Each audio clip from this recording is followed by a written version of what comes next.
You're tuned in to Steve Megatron on Altered Geek. Hello and welcome to Altered Geek. I'm your host, Steve Megatron Phillips, and joining me in this adventure into geekdom is TFG1 Mike. Hello. Hello.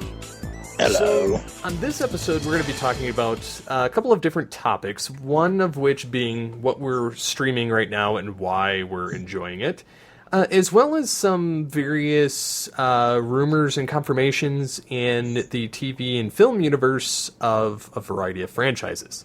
Plus we also have the Phillips family road trip to Mount Rushmore. Yes, we did do that. It was a 5-hour trip. I have the episode title for you. No. Yeah, no, I do. It's good. You're going to like it. Better the Mount Rushmore. Yeah, pretty much. You'd buy that for $1. The Mount Rushmore of entertainment news. Yeah, that could be. That's not bad. That's not bad. You've come up with worse, so. Trust me, I can always do worse. I know this. Thank you very much. So yeah, as Mike has alluded to, we did go to Mount Rushmore. We spent last Thursday, Friday, Saturday, Sunday in Mount Rushmore, and then Monday came back to Civilization. I did have bandwidth, I did have internet there, but again, I wasn't on it consistently. So, but I got a lot of pictures, got a lot of photos of the monument. We did get to see the airplanes flying overhead. We did see the fireworks from behind Mount Rushmore. Sweet. Because our campground was, I mean, technically, from our campground, it was a 2-mile drive to Mount Rushmore, but it was more or less just making a giant C to get there. And a lot of people were parking downtown, and we were going to get ice cream for everybody else. I can't eat it unless we go to like somewhere that's like dairy free, because I can't digest dairy anymore. And so I didn't get ice cream, I just get candy. But so that was fine with me anyway. The kids were atrociously covered in ice cream after it melted from 90-degree weather. But we were going to park around the corner where there was free parking, and I didn't really want to risk it, to go watch downtown. Plus, with, and I'm not getting political here, but with the protests of the president physically being in Mount Rushmore, which was not the idea that we were planning for, I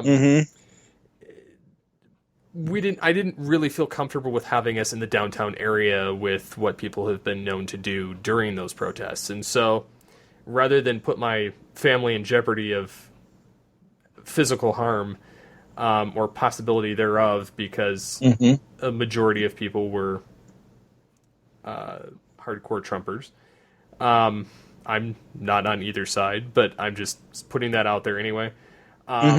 So anyways, I didn't really want to deal with it either way. And so rather than that, I was going to park on this one way back to our campground, and then of course, I didn't, and so Mary was not very happy with me, because she's like, fireworks, because they're probably going to be good, because, he's going to show off, and so luckily, about 20 minutes into being at the campground, somebody's like, because Mary and the boys went to go watch the airplanes flying over, the jets and the Blue Angels. And I was following up, and again, like I said, she was not happy with me for missing out on the opportunity to see it downtown. And this person comes with a camera with another friend, and they're like, hey, they're like, are you going to watch the fireworks? And they're like, and she says, well, we were going to, but he botched the parking job. And so the lady's like, well, she says, you'll be able to see the fireworks from here. All you got to do, it's a 5-minute walk up the hill. And it goes above the tree line, because that's where the cabins are. And so they invited us to go up there with them and watch the fireworks.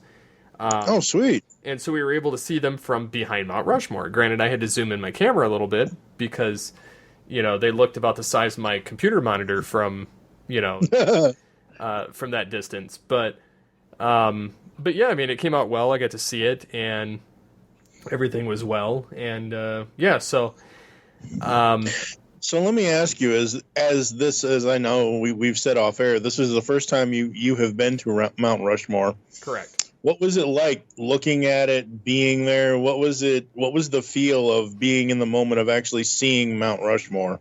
I honestly thought it would be bigger.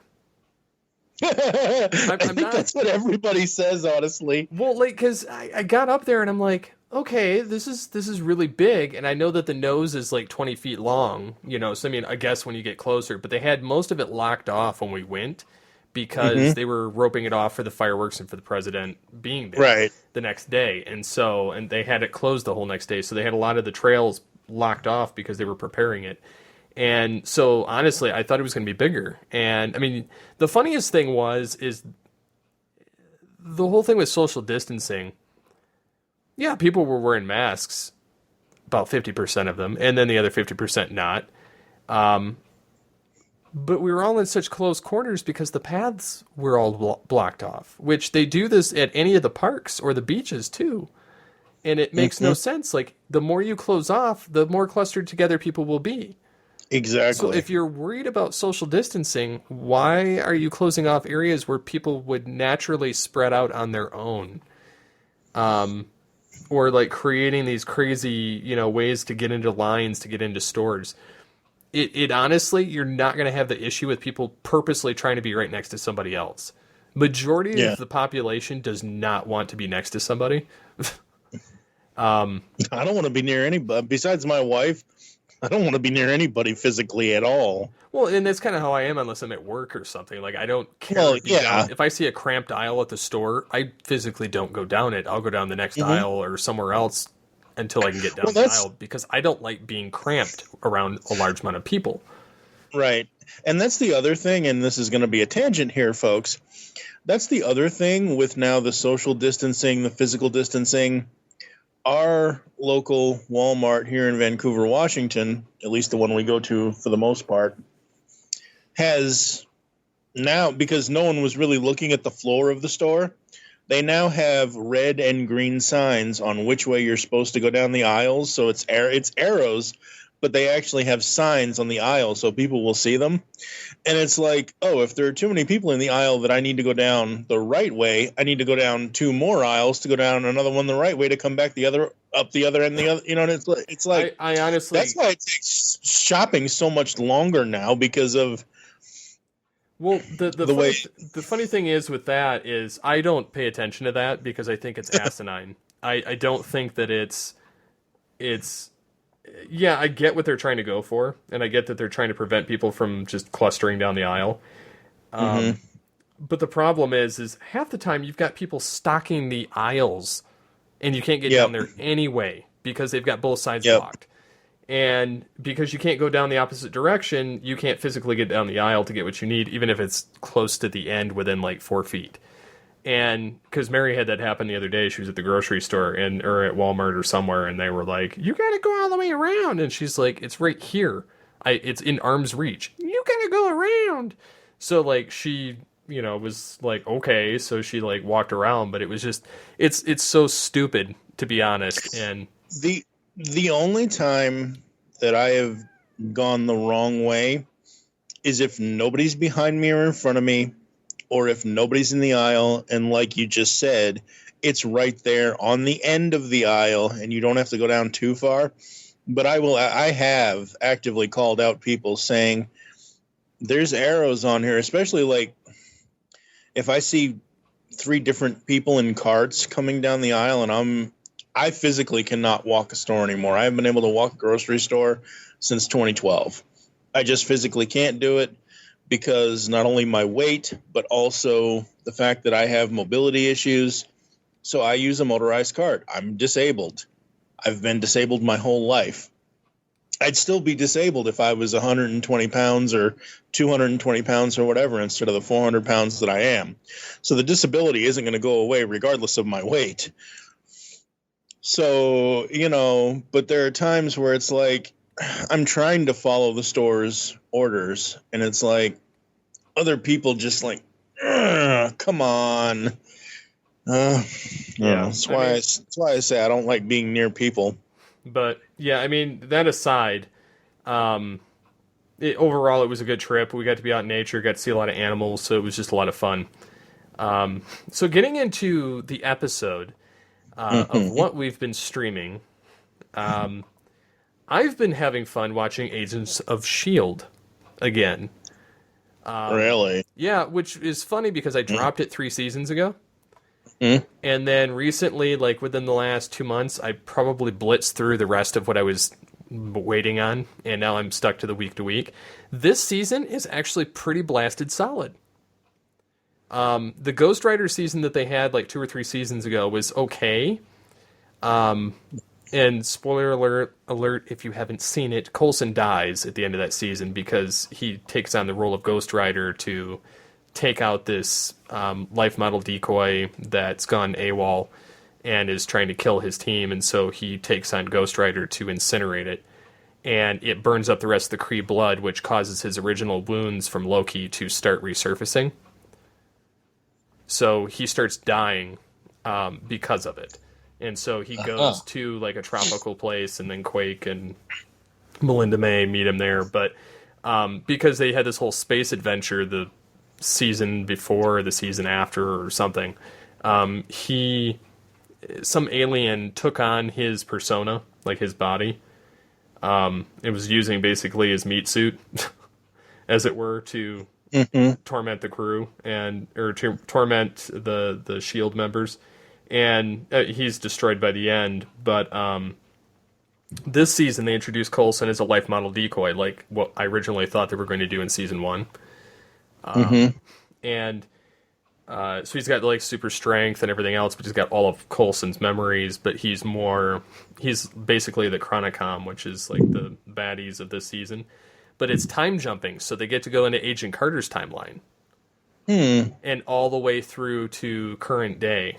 And so various members of the team end up splintered between different points in time, and they reveal that somebody from Agent Carter's time was supposed to die, and they staged it with Coulson being the life model decoy in place and pretend dying, because he's a robot, in place of this S.H.I.E.L.D. agent that was the head of S.H.I.E.L.D. at the time in the 30s or 40s or whatever it was. And they bring him, he's basically following the S.H.I.E.L.D. crew all the way to modern day now, so he'll actually be more or less the director, is how they're setting it up.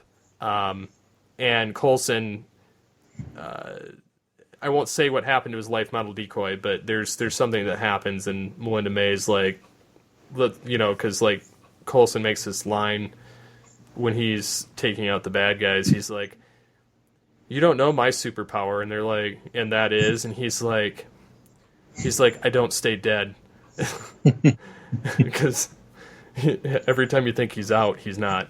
So, but yeah, I've been having a lot of fun with this season. It's a lot more fun, I think, because of the time travel and because they're mixing in like Agent Carter, and it feels more connected. And Coulson's kind of like the fun aspect of it, even though he's a robot. So. Yeah, I've been really enjoying that show since it's, even though it's on its final season, which kind of makes me sad now because it's actually good. But I get that what they're doing with it because they have Disney Plus now, and that's kind of where everything's going to get kind of rebooted or reused if they actually take things on.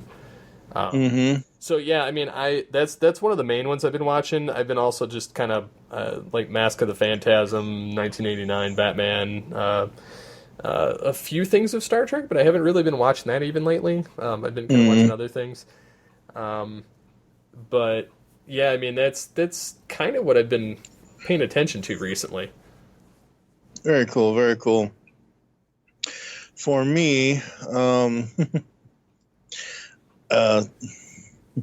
this is actually in preparation for whenever we get to our We Love Video Games, We Love Part 2 over inside Studio 2009. I have been watching long plays of the 4 main Metal Gear Solid games. So from the original PlayStation 1 game all the way through PlayStation 3's Metal Gear Solid 4 Guns of the Patriots. So I've been doing that. And I remember playing Metal Gear Solid back in 1998, 1999, so I really did enjoy that and the second game. I was never a fan of the third game because the third game was a prequel. Now that I'm watching Guns of the Patriots, which is the fourth game, I see why, and it makes sense that the third game is the prequel, so they can tie it all into the fourth game that they did. As far as actual shows and movies and things like that, I'm actually going to be watching probably after we record this or sometime before we record the next one. Live Free or Die Hard is now on Hulu, so wow. I may watch that. Yeah, that just got added, I guess, or at least it just now showed up for me. That's the fourth one, right? Yep. That's the techno one. It's the one I like, besides the original 3. Yeah. Or the original 1 and 3. Yeah. TV shows, I'm still watching true crime stuff. Watching numbers. I don't know why. I blame a friend of mine on Facebook, but I found out that Hulu has all 9 seasons of the reality show Married at First Sight. I only ever watched the first season. I only ever paid attention to that first season, so who knows? What else am I watching? Let's see. Over on Netflix, I just finished my, 7th or 8th watch through of Person of Interest, and it's surprising with that show, like how much that kind of hits home today with technology and everything else. For things we love, which apparently it just got added, or again, it just showed up for me on Netflix. Spaceballs is now on Netflix, so I'll be watching that at some point so I can laugh my ass off. Mm-hmm. Anybody interested in game shows? Supermarket Sweep is on Netflix. Have you ever watched this other show called The Floor is Lava? It's completely stupid. It's on Hulu, right? Yeah. No, I think it's on Netflix. It's a Netflix original. Oh, that's right. It is on Netflix. I'm sorry. Heaven forbid It's so stupid. Yeah. Because they're trying to play it out like, oh, they're actually going to die in lava. And then... it's not lava. It's not lava. It's water with bath soap, like dish soap bubbles and stuff like that. And special lighting. But the sad thing about it is it would be interesting, but it's entirely too stupid. And it kind of reminds me of like Legends of the Hidden Temple mixed with like some almost like a Double Dare mixed with Guts, but done very poorly. So it's basically just looking at the description from reading, and I'll read the description in a moment. What I get from reading this description is that it's basically musical chairs with lava and curtains, and you're basically Indiana Jones, essentially. You're Indiana Jones in it, but it's not. There's no. It's not musical chairs. You are timed. You are timed. Yeah. You have to get as many of your people over within a certain time period in order to win. But ultimately, it's not something that I would care to watch anymore of. I watched the first episode and I got the gist of it, and I'm like, okay, I'm good. I don't need to see any more of this mess. I can get the gist of it just by this description. Again, this is directly from the Netflix app, and this is why I said musical chairs. Teams compete to navigate rooms flooded with lava by leaping from chairs, hanging from curtains, and swinging from chandeliers. Yes, really. No, thank you. That's great if other people enjoy it. That's their thing. That I will find something else that I enjoy. Yeah. So I know that it's not a lot of stuff, but there is a lot of old stuff from the 90s coming onto streaming too. Oh wow, they have a I didn't even know this thing existed. They have a Daphne and Velma movie. Really? On Hulu. And it's live action. They have 2 people playing wow. And that's it. There's none of the rest of the Scooby Gang. I guess they thought it would be good or something, but so there's also a bunch of different things going around on the internet. I know last episode we talked about Michael Keaton possibly returning as Batman. There is a what people are calling an Easter egg found in Michael Keaton's and Batman Returns. This is where Keaton's Batman and Pfeiffer's Catwoman are having a final dance at Max Schreck's party before Danny DeVito's Penguin crashes in the final act. It says, two of the other dancers in the background are clearly wearing their own superhero garb, which includes a male dancer wearing a helmet, clearly referencing Jay Garrick's version of The Flash. And I looked at this, and it's actually there. There's a look over his shoulder, and there's a man wearing the Jay Garrick helmet. Oh, wow. Over Keaton's Bruce Wayne shoulder. And I mean, it's got part of a face mask over it, but he's clearly wearing the helmet. So I'll probably screenshot it and throw it on the episode. But yeah, I thought it was kind of interesting that popped up of all things, as kind of a funny Easter egg that people were just now taking notice of. Now that the possibility of Keaton coming back is in the air. And then there was something else because of Flashpoint of redoing the Justice League movie with new versions of the actors and or characters and everything. Somebody was trying to say that they would bring Ryan Reynolds as Green Lantern. They'd have all these other they'd have Batgirl be in place of Terry McGinnis in the Batman Beyond movie, and all these other little rumors that were floating about. And I was reading it again in an article. I wish I could find it right now.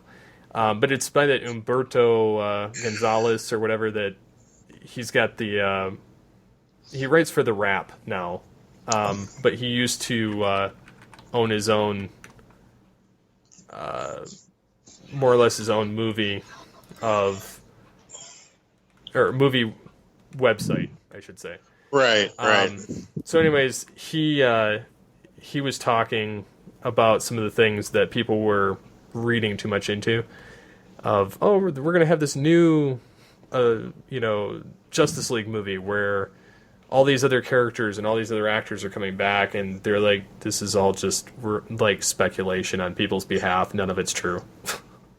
Oh, exactly. Yeah, and that's why, I mean, while I think we had a really great discussion with our good buddy DJ Valentine last time around, that's why I wanted to make sure everybody understood everything we were talking about last time was pure speculation, because like I said before, until Michael Keaton, Warner Brothers, or whomever actually comes out and says, like, if Warner Brothers sent me a press release like 20 minutes ago or tomorrow or whenever saying, yes, it is confirmed Michael Keaton is going to be blah, blah, blah, blah, blah. Here's a little teaser video with him saying, oh, and by the way, I'm Batman. Until that happens, I don't believe any of these rumors or... It's funny because... And then there's the other ones of, Keaton's Batman will be the Nick Fury of the universe for the DCEU reboot. And again, it's another one of those things that's not confirmed either. So, yeah, I just thought that it was kind of interesting to bring up the Flash Jay Garrick helmet. Yeah, that's cool. That was played in that clip of Batman Returns. So yeah, that's one of the things that's been kind of floating around. The other thing is, and this is another one of those rumor mill things, is that when Kathleen Kennedy is out after her contract's up in 2021 for Star Wars, there's insinuation that possibly Jon Favreau could lead the new Lucasfilm, which honestly would be a good thing because everything he touches, like Iron Man, The Mandalorian, stuff like that, it seems to do really well. So yeah, that's one of those other one of those other ones that they're rumoring things, and part of that rumor was that they're going to retcon and remove canon from the last three Star Wars movies because people still aren't over that. Instead of just creating something, they're saying that Disney's going to do a massive reset. So here's the thing, okay? Don't get us wrong, folks. We absolutely love talking about our favorite intellectual properties. We absolutely love reviewing things from Transformers, Star Wars, Star Trek, Marvel, DC, whatever. There are certain things that have happened, let's just say, in the comic book industry over the last 90 some odd years. There are certain arcs, there are certain stories that just didn't work. Does that mean, at least until, 2011, that DC is going to, erase everything? Like, erasing things does not help the future.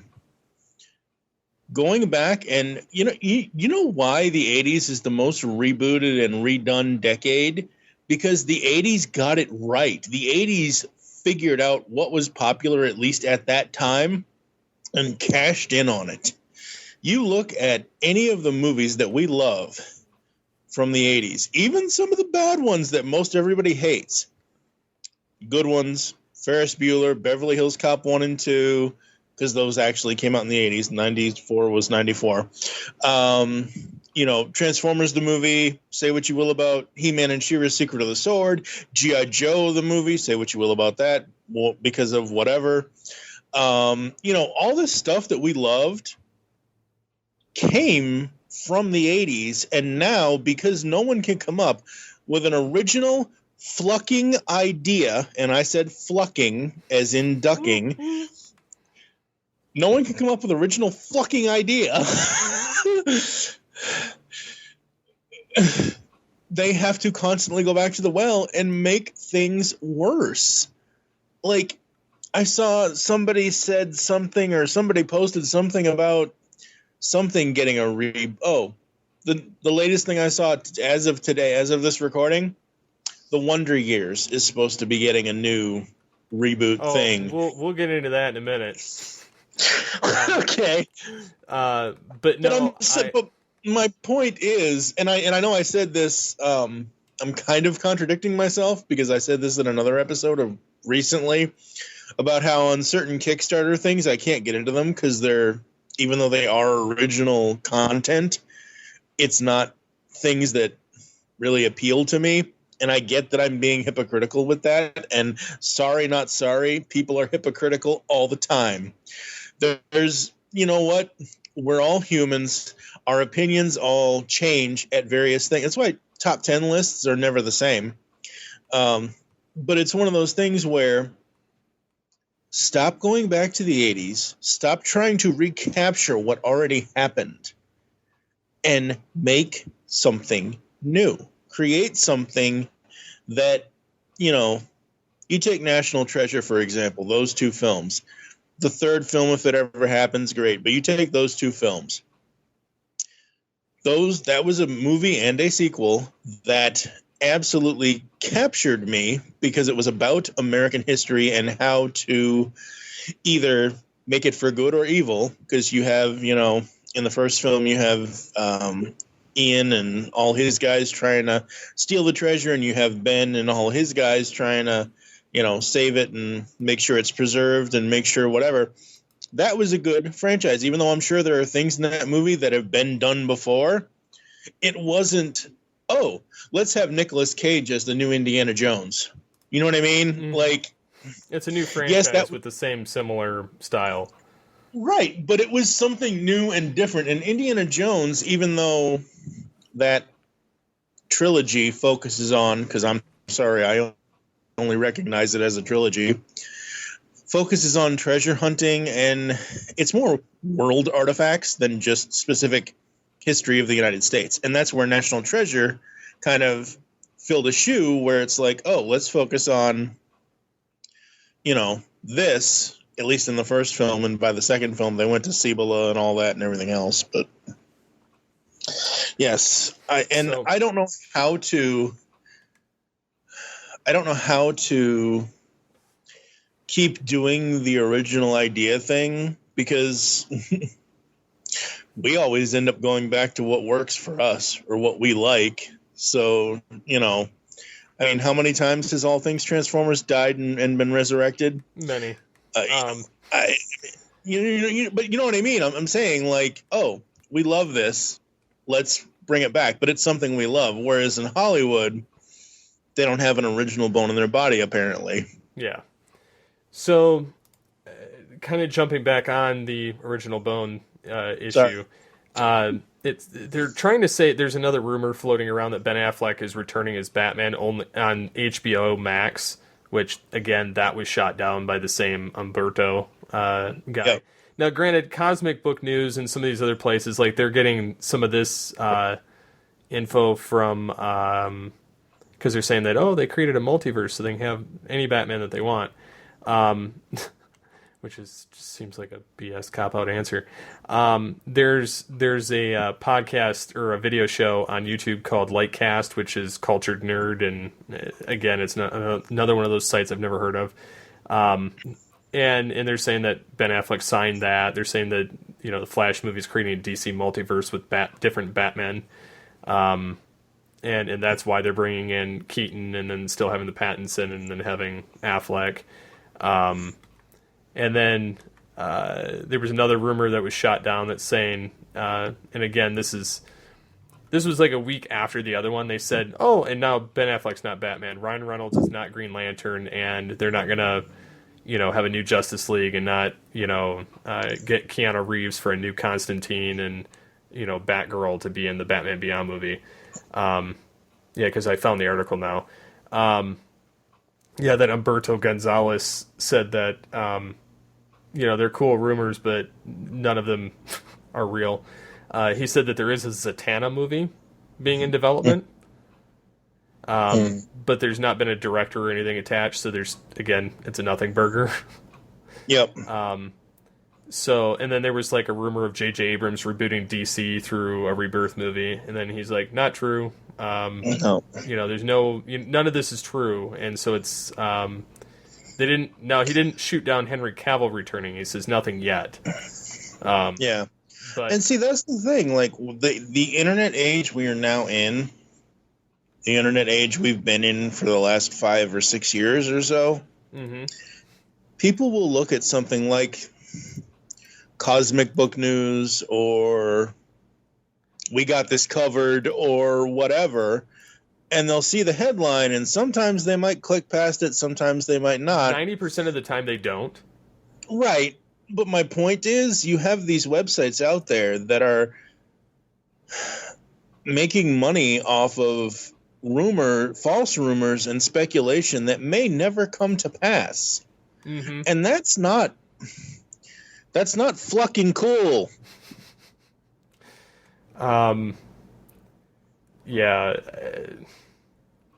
This is exactly why Altered Geek and the Geekcast Radio Network, half the time, when we post stuff for like press release or something, we're like, when I post stuff, like I don't just sit there and write up something, IDW is going down the toilet, or IDW is launching a new gem comic, unless IDW, who I absolutely love everybody at IDW, from Chris Ryall all the way down to John Barber, to all the artists and all the writers, everybody who's there currently, everybody who's been there the last 5, 6, 7, 8, 9, 10 years. Absolutely love them all. I love the company. They do great stuff with the comics that they do, and they are primarily a licensed property comic book company between Turtles and Transformers and G.I. Joe and all the stuff that they do. But unless I get a press release saying, hey, this is being released by us, I'm not going to sit there and waste my time, copy and paste, or write up an article with potentially false leading things and then have it on our website and then have people come to us like we're doing with this. Like you're reading part of the article where this guy is saying, yeah, that's not true. That's like, I'm not going to do that. Why would I waste my time? Hashtag not sellouts. Yeah. And then, there's also more. It's funny because they keep referring to these YouTube channels. Like the We Got This Covered, the Midnight's Edge, the Whatever the Geek, Cosmic Book News. And they're always like not reliable sources. Yeah.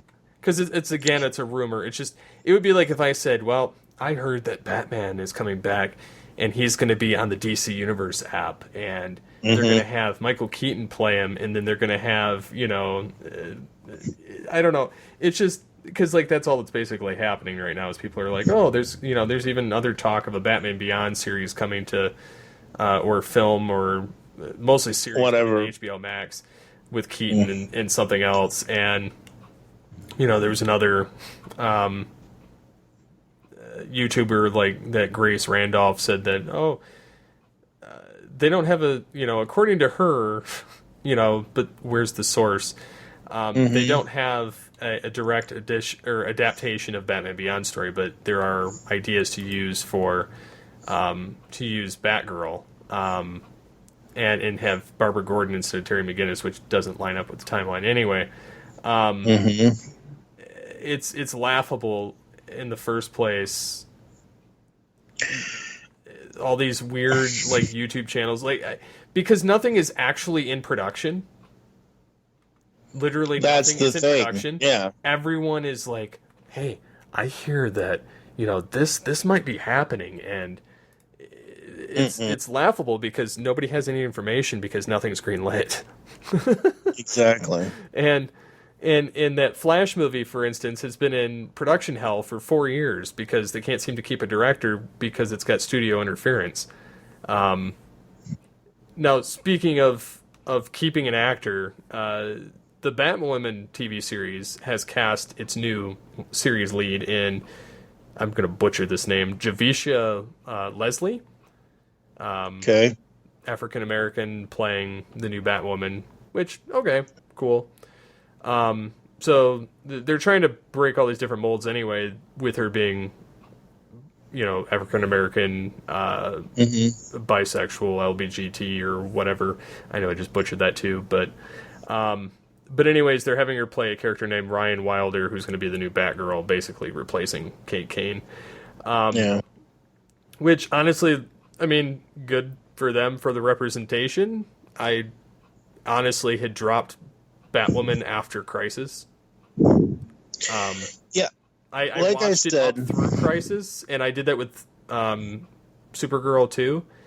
And I figured, because I was pretty much up on everything with Supergirl, Batwoman, Black Lightning, and Arrow. And when Arrow went down, when all of Crisis happened, I stopped watching all but Legends and The Flash, and even those are on shaky grounds for me at the moment.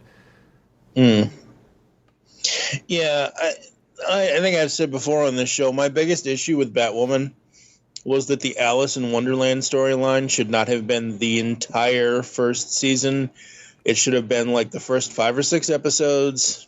Alice goes away, Batwoman fights other things, and then like have it come back at like the last 3 or 4 episodes of the first season. But sadly, no, it was the entire first season. This Miss Leslie actress is she was the co-main lead on God Friended Me from the CW, so that's where she's the other show that got canceled. Oh, God Friended Me got canceled? Really? Yeah, pretty sure. I thought that got picked up, but anyway, it got canceled. Man, this culture is just crazy, right? Yeah.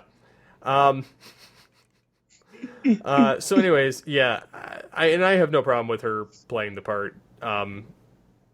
It doesn't faze me whatsoever. It's not my demographic anyway. I don't really care. I'm not going to be watching it regardless of who they have as Batwoman. So, but great for them for the representation and for doing what they're going to do with it. And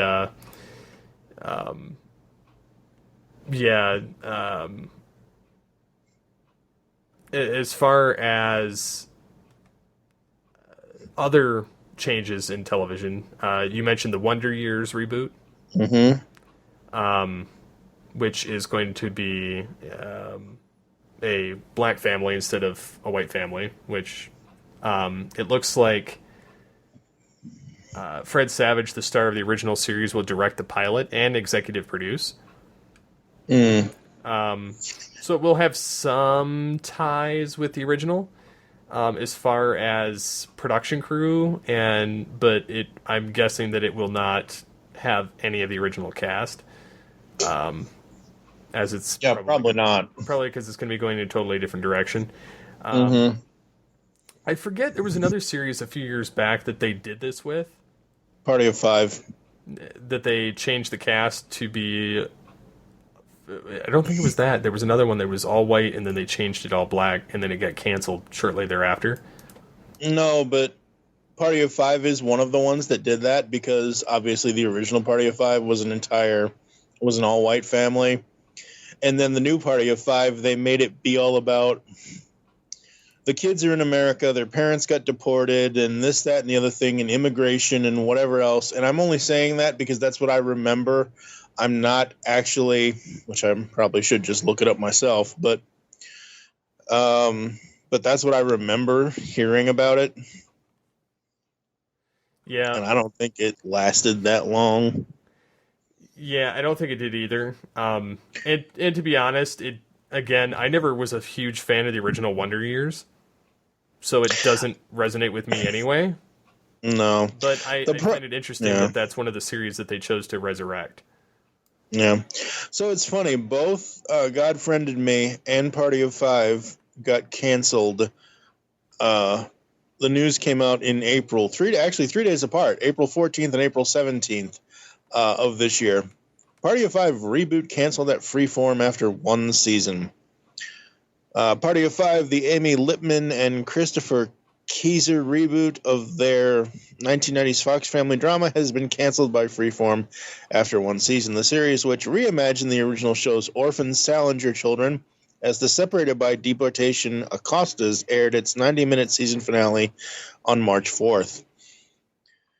So, yeah, it didn't last at all. And that's the thing. A lot of shows don't last anymore. No, they don't. And you know what? The Wonder Years thing, again, to my knowledge, again, I'm not looking this up, but you look at the Bernie Mac show. You look at Blackish, which is on ABC. Comedians, Bernie Mac specifically, comedian, may the man rest in peace, had his own television show that was his own thing. Maybe it was based on partial of his real family or not. Same thing with Blackish. Maybe it's, based on one of the producers or creator or whoever. Maybe it's based on their family kind of thing or whatever. That's original content. That isn't taking the name of the Wonder Years and putting some other family into it. I don't know, man. It's crazy. This is why I kind of stick to cartoons and comics. So yeah, there's also so you could say we got this canceled. You need to go online right now and buy that website for $1. What, we got this canceled? .com. That's right. Seeing as how you have, extreme prediction powers. Sometimes it doesn't play out as well as I'd like. Can't win them all. No, it's not Pokemon. So I don't know where you're trying to go with this, but I'm just going to go ahead and take the reins for a second. Normally, at least over the last, since we've been out here in Washington, I haven't really splurged on anything because you can't really afford to at this point. However, when I find a good deal, as long as I can get the deal, I'll jump on it. So I went to local area Target over the bridge in Portland, Oregon, and I saw the Target exclusive Funko Pop Caddyshack Gopher Pop. Now, this is a Target exclusive. It comes with a Bushwood Country Club hat, and the pop inside is a flocked version of the gopher that they did. On the I'm looking at the displays and I see the box and I'm like, oh, okay, I see the price. And then this is up above, the rest of the shelves. I see the price and I'm like, oh, $5.99? Heck yeah. This thing is normally $25. So I grab it. I actually took a picture of it where the price tag was. I didn't move anything. I didn't change anything. I took a picture. I grabbed it. As soon as I grabbed it, I looked down. I see where all the other ones are supposed to be and the price tag of the $25. So I go over to the guy and I'm like, hey, if you walk over here with me and I show you this, I found this marked as $5.99. Now, I know technically it's in the wrong spot, and I know technically it's going to be $25 because that's the price. But let's face it, there were like 7 of them there. These things are not flying off the shelves. He goes, oh, yeah, no, it's in the wrong spot. I'll give it to you for $6. Okay, so there's that. I go into another store. It's actually our grocery store, which has an electronics department in it, but it's in another part of the store anyway. Basically, Kroger. It's Fred Meyer, because Kroger owns all the Fred Meyers now. So I go over there and I see the Elastigirl on Elasticycle Funko Pop from The Incredibles 2. This one is also normally a $25 item. It was marked down 70% off. They had like 10 of these things. I got it for $7.37. So basically, for $15, I basically got 2 Funko Pops that are MSRP'd at 25. Basically, 2 pops for $50. I got for 15 almost. So yay deals. That's funny. Hey, I wasn't actually sure the gopher thing was going to work, but the guy was super cool. So absolutely love that Target over at Cascades in Portland. You want to hear something that's not funny? Uh-oh. Well, they're talking about Tron 3. Again? Yeah, well, it was trending yesterday, I believe. Mm-hmm. And it's somebody says, yeah, and again, it's another one of those another one of those stupid rumors. It says, breaking, Disney confirms that Tron 3 is officially in development, which I have yet to see a press release on this anywhere. It says that it has a script and is in development, says a Disney executive, which I'm seeing it at a couple different places now, like The Escapist has it, which is a little bit more reputable than some random dude on Twitter. Okay, so now they're all referencing the same guy on Twitter, though. And it's again, they said it's more of a sequel than a reboot. They're saying that the legacy cast could return and could be a rejuvenation of the canceled Tron Ascension, which saw the grid invade the real world, and feature a rumored character named Ares or something. There was some interview with a Disney exec, Mitchell Leib, at Light the Fuse Pod, and they're saying that likely it's going to have Jared Leto, which is the main thing that I've seen everybody complaining about. Yeah. Again, until something actually happens, until Disney on social media says, hey, Tron 3 is coming to Disney Plus or whatever, or until the stars actually come out and say, yeah, we just finished Tron 3 or whatever, I'm not going to believe it. I wish they hadn't have dropped the Tron 3 Ascension thing. I hope they go back to that story, because I don't think Tron needs a reboot. Tron didn't necessarily need a sequel. ladies and gentlemen, next week you can go over to Studio 2009 and check out episode 7. Not every movie needs a sequel. However, because it did have a sequel, it actually made me go, and I've told this story before, made me go back and watch the first film. I have the two Tron movies on my Vudu account now. But when Legacy was coming out back in 2011, I was like, ooh, I need to see this. Wait, no, I need to see the first film first, because I was 2 years old when the first movie came out, so I never hit my radar at the time.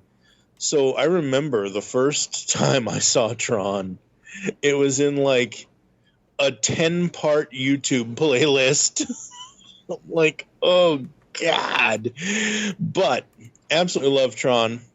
I know people have issues with Tron Legacy, but I enjoy it. I think it's super cool.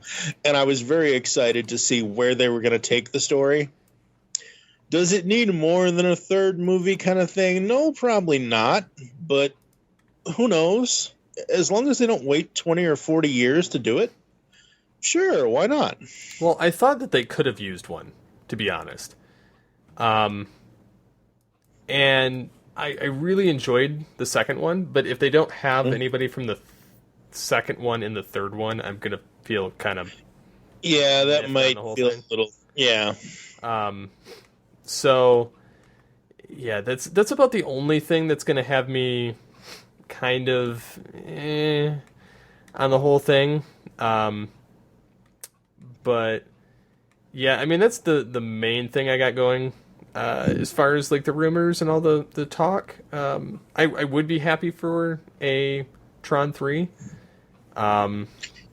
But I loved when they put out the Tron the Next Day thing. It was on the Blu-ray, I think, and it's on. You can find it on YouTube.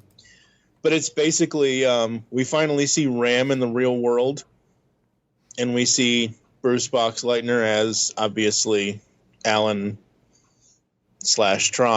talking with him and what I thought that was really cool. And I thought that their whole thing of potentially having Cian Murphy's character of Edward Dillinger Jr., like, continuing that kind of rivalry thing, I thought that was going to be super cool. But whatever happens is going to happen. Whatever doesn't happen won't happen, kind of thing is how I look at it right now. Yeah. So, yeah. So, yeah. I know this is... What's that? Go ahead. No, go ahead. Well, I was going to say, so that kind of about rounds out everything. Like, there's not really a whole lot else to go on at the moment.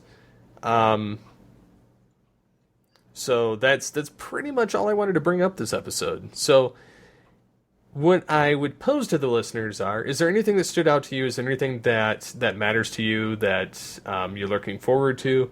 Whether it's some of the rumors or things that you hope come true out of those rumors, or some of the new shows, or some of the reboots, or some of the streaming. Like, what has been some of your streaming adventures this last couple weeks?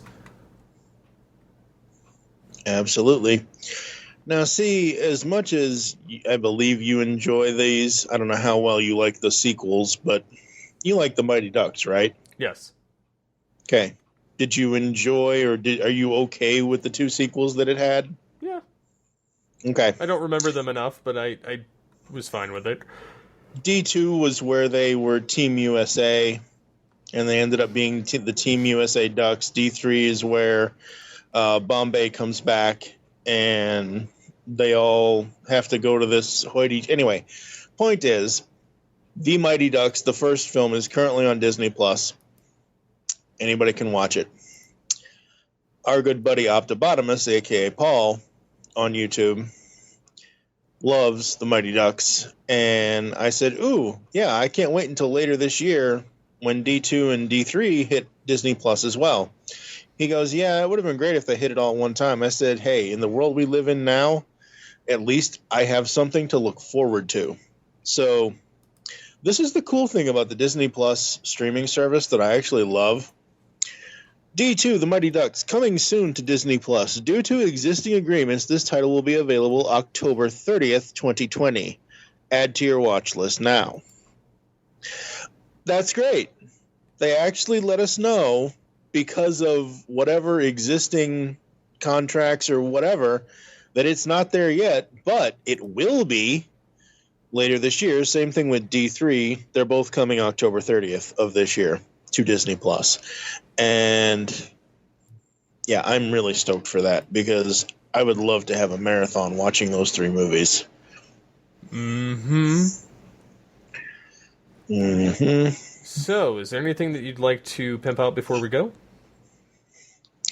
I'm a retired podcaster. What would I have to pimp out? Okay. Please, please go check out Studio 2009. We are a new show. We have, probably by the time this comes out, we'll have 6 episodes online. Episode 7 is all about how not every movie needs a sequel. Episode 8 will be all about the video games we love, part 1. The Pull Bag, we've got a couple episodes coming up of that as well, so check that out, and just check out all of our stuff at Geekcast Radio. We have 11 years worth of content, folks. Most of it's broken, but we have 11 years worth of content. That we do. So until next time, get geeky with the Altered Geeks.